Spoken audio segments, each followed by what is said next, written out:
Do not let the body be dragged along by the mind. Rather, let the mind lead the body. Miyamoto Musashi. Fear is a primal instinct, a visceral response that can either paralyze or propel us in moments of crisis. For Miyamoto Musashi, the legendary swordsman and strategist, understanding fear was essential to mastering the art of combat. He recognized that fear could be both an adversary and an ally, shaping the dynamics of battle in profound ways. This essay explores how Musashi understood fear, both his own and that of his opponents, and its impact on combat dynamics, offering timeless insights that continue to resonate in martial arts and beyond. Understanding fear in himself. Musashi's journey was marked by rigorous training and self-discipline, allowing him to confront his fears head-on. He believed that true mastery required self-control. To be effective in combat, one must master the self before engaging with others. Musashi understood that fear could lead to hesitation, a dangerous vulnerability in the heat of battle. His practice focused on emotional control, training his mind to remain calm and focused, even when faced with imminent danger. This mental fortitude enabled him to respond effectively, turning potential fear into a source of strength.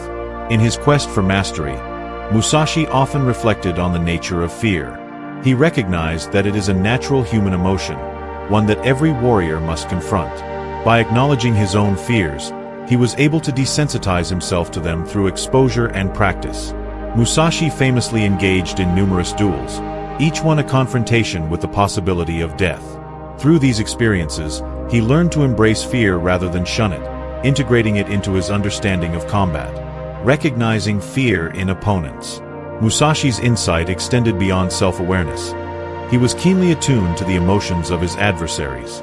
He recognized that fear could be a weapon in its own right, one he could wield against his opponents. Through psychological warfare, he often sought to instill fear by projecting confidence and skill, disrupting his opponent's focus and strategy. His ability to read body language, facial expressions, and even breathing patterns allowed him to identify signs of fear, hesitation, averted gaze, or faltering resolve. By honing this awareness, Musashi could exploit these vulnerabilities, turning an opponent's fear into a decisive advantage. In combat, he understood that fear often manifests as a physical response. An opponent's body language can reveal their mental state. Musashi observed that a tense stance or a nervous fidget could indicate uncertainty.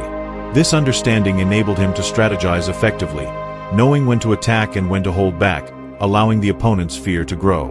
By maintaining psychological pressure, he could force his adversaries into increasingly desperate actions, ultimately leading to their defeat. Fear and combat dynamics. In the high-stakes environment of battle, fear can significantly impact decision-making. Musashi understood that while fear could paralyze, it could also lead to hasty decisions. He maintained clarity in his own choices, capitalizing on the emotional instability of his opponents. By applying pressure and exuding a commanding presence, he could create openings in defenses, forcing his adversaries into fearful positions where they were more likely to make mistakes. Additionally, Musashi viewed fear as a dynamic force that could shift the momentum of combat.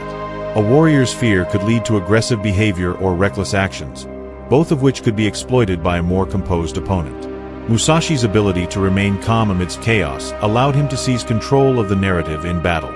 He knew that by keeping his own fear in check, he could dictate the terms of engagement, forcing his opponents to react to him rather than the other way around. Furthermore, Musashi recognized fear as a powerful motivator. The fear of defeat could drive a warrior to train harder and prepare more thoroughly, transforming a potential weakness into a source of strength.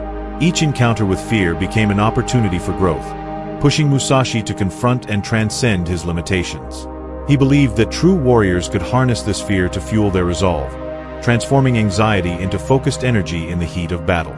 Musashi's legacy on the concept of fear in combat. Musashi's teachings on fear extended beyond swordsmanship to encompass the psychological aspects of combat. He emphasized that true mastery involved understanding and managing fear, not only within oneself but also in relation to others.